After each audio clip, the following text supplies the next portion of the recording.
esta exposición abordaremos el tema de trastornos alimenticios que amenazan la salud de las alumnas del segundo y sexto semestre turno vespertino del plantel Dr. Pablo González Casanova de la Escuela Preparatoria de la Universidad Autónoma del Estado de México en el periodo 2020A.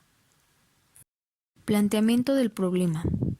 Los trastornos de la conducta alimentaria, englobando todos sus tipos, puede llegar a abarcar hasta el 4% de la población de adolescentes y adultos jóvenes, siendo más comunes en el sexo femenino y su edad de aparición más usual es antes de los 20 años. En muchas ocasiones no cumplen los criterios específicos para cada enfermedad, pero ya presentan indicios de alguna de ellas. Hoy en día, los adolescentes están altamente influenciados por las tendencias que rigen las modas y los medios de comunicación, en los cuales se ven asaltados por estereotipos de imágenes ideales, los cuales pueden establecer y generar conductas alimentarias de riesgo, que pueden acarrear efectos deleterios en el desenvolvimiento biopsicosocial del individuo. El adolescente está sometido continuamente a altas presiones e influencias alternas y externas que condicionan directa e indirectamente su papel como profesional del futuro. Necesita durante todo su proceso de desarrollo mantener de manera óptima sus potencialidades, las cuales se verían reducidas ante la presencia de patologías tan complejas. Si se toma en cuenta que los trastornos de la conducta alimentaria son de difícil diagnóstico y manejo y sobre todo con complicaciones a corto, mediano y largo plazo en la vida de las personas afectadas, además de la poca iniciativa del adolescente y de los padres a buscar ayuda profesional, creemos de mucha importancia el abordaje de estas entidades patológicas y su conducta de riesgo para establecer parámetros y guías de acción oportuna. Debido a que son muchos los factores que pueden llevar al desarrollo de trastornos de la conducta alimentaria en la población, con mayor frecuencia en las mujeres, según las fuentes de literatura internacional, además, puede presentar múltiples consecuencias psicológicas, sociales y fisiológicas, las cuales pueden tener una repercusión de por vida. Dentro de estas tenemos depresión, alteraciones cognitivas, amenorrea, arritmias, bloqueos cardíacos, entre muchas otras. Objetivos generales. Fomentar una correcta conducta alimenticia a las alumnas del segundo y sexto semestre turno vespertino del plantel Dr. Pablo González Casanova de la Escuela Preparatoria de la Universidad Autónoma del Estado de México, periodo 2020A. Específico. Identificar cuáles son las principales conductas alimenticias que dañan a la salud de las alumnas del segundo y sexto semestre turno vespertino del plantel Dr. Pablo González Casanova de la Escuela Preparatoria de la Universidad Autónoma del Estado de México, periodo 2020A.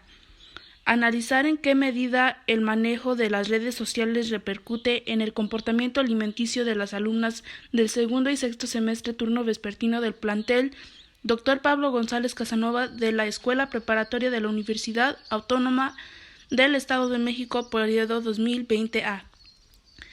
Diseñar estrategias que contribuyan a disminuir los casos de trastornos alimenticios en las alumnas del segundo y sexto semestre turno vespertino del plantel Dr. Pablo González Casanova de la Escuela Preparatoria de la Universidad Autónoma del Estado de México, periodo 2020A.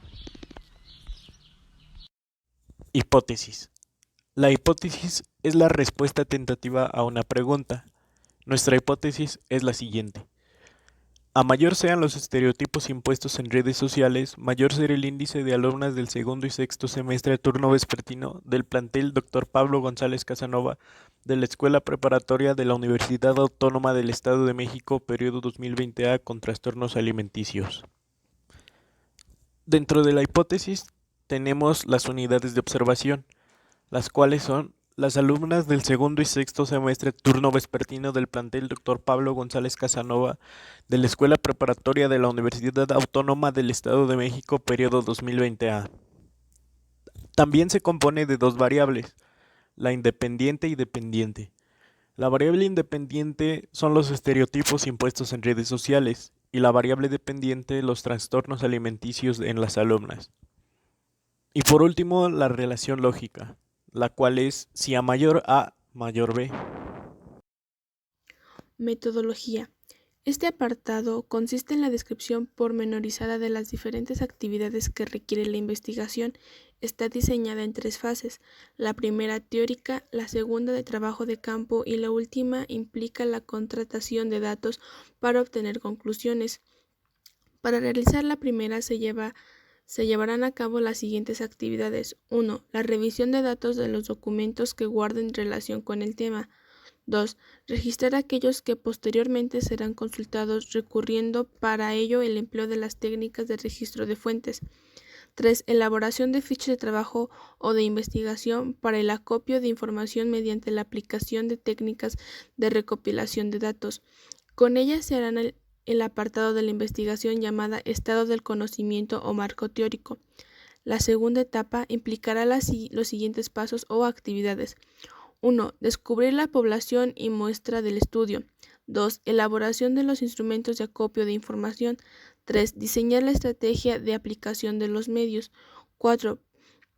Procesamiento de los datos. Las respuestas a las preguntas cerradas se concentrarán en tablas de distribución, de frecuencia y en gráficas, las que servirán para el análisis cuantitativo de los datos. Para el análisis cualitativo se emplearán lo que se conoce como la técnica de codificación abierta, en la cual, mediante el análisis secuencial de las respuestas, las preguntas abiertas se identificarán palabras claves o frases para asociarlas a conceptos y establecer con ellas categorías de análisis. La tercera etapa conlleva la comparación entre los resultados obtenidos y las respuestas teóricas para determinar la comprobación o desaprobación de nuestras hipótesis. En el caso de no haber el análisis de los hallazgos obtenidos mediante las preguntas de investigación. Presentación de resultados. Para este punto se realizó una encuesta a varias alumnas del plantel. De esta manera, las preguntas más importantes y relevantes fueron: de acuerdo a su experiencia, ¿qué grupo social considera con mayor índice de vulnerabilidad de padecer trastornos alimenticios?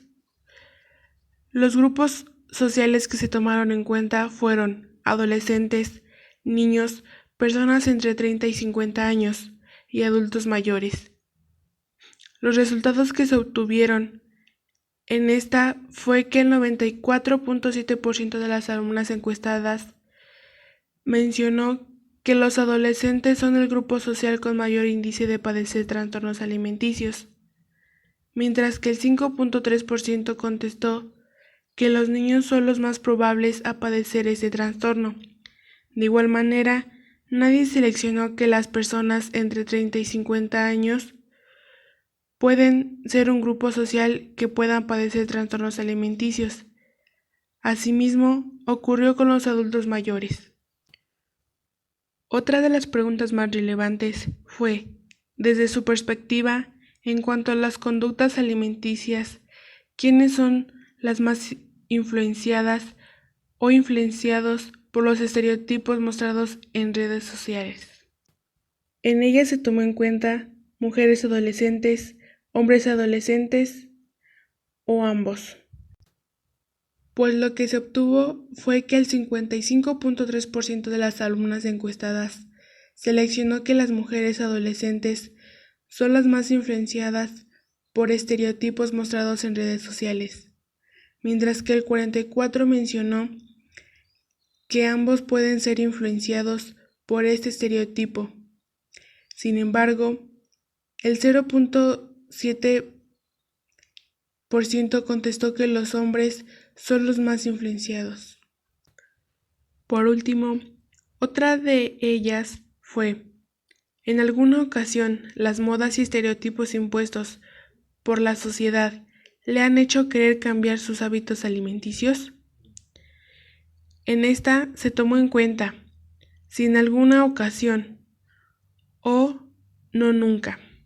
De acuerdo a los datos obtenidos, el 62% de las adolescentes sí han querido cambiar sus hábitos alimenticios a causa de las modas y estereotipos impuestos por la sociedad, mientras que el 38% de las alumnas encuestadas asumió que éstas no han sido detonantes para querer cambiar sus hábitos alimenticios.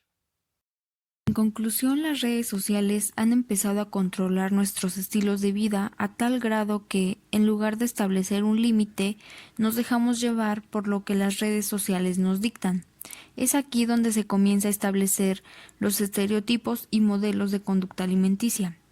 Después de una exhaustiva recolección y búsqueda de datos y respuestas obtenidas por parte de nuestras compañeras, tanto de segundo, cuarto y sexto semestre, que nos hicieron el enorme favor de auxiliarnos al contestar las encuestas, y después de analizar con detalle los resultados y de debatir entre los integrantes del equipo, llegamos a la conclusión de que dentro del análisis expuesto, efectivamente, nuestra hipótesis es acertada, ya que la mayoría de nuestra población seleccionada para aplicar las encuestas se ve relativamente influenciada por medio de los estereotipos impuestos en las redes sociales, y con ello sus hábitos alimenticios se distorsionan, creando barreras y haciendo descender considerablemente su autoestima y viéndose mayormente afectadas las mujeres. Según nuestras estadísticas, 62% es el número de mujeres que se han visto influenciadas por las redes sociales para hacer un giro drástico en sus hábitos de alimentación, mientras que el otro 38% indica que sigue una vida saludable. Uno de nuestros objetivos era saber si las jóvenes se cruzaban en las redes sociales con anuncios publicitarios o publicaciones que hicieran referencia a los hábitos de alimentación. Desafortunadamente, o por mala suerte nuestra, la mayoría de nuestra población indicó que eran muy escasas las ocasiones en las que llegaban a ver este tipo de publicaciones o anuncios, y con ello desmintiendo uno de nuestros objetivos. En cuanto a lo abordado con anterioridad, nos percatamos que dentro de nuestra investigación, si bien cualquier persona está expuesta a adquirir algún trastorno alimenticio, suele ser más propensas las mujeres adolescentes, además de tener un impacto negativo en su salud y su calidad de vida. Descubrimos que los trastornos de alimentación también afectan la relación que lleva el individuo con su familia y amigos, además de afectar el rendimiento académico. Propuesta. En la actualidad existe un alto porcentaje de adolescentes que padecen trastornos alimenticios. Estos pueden ser causados por una mala alimentación, ya sea porque no se lleva una dieta balanceada o por seguir alguna moda en específica. Para que esto no se propague más, principalmente en los adolescentes, es necesario tener una aceptación hacia su aspecto físico y evitar que los estereotipos impuestos por la sociedad sean el principal factor para que las señoritas cambien sus hábitos alimenticios.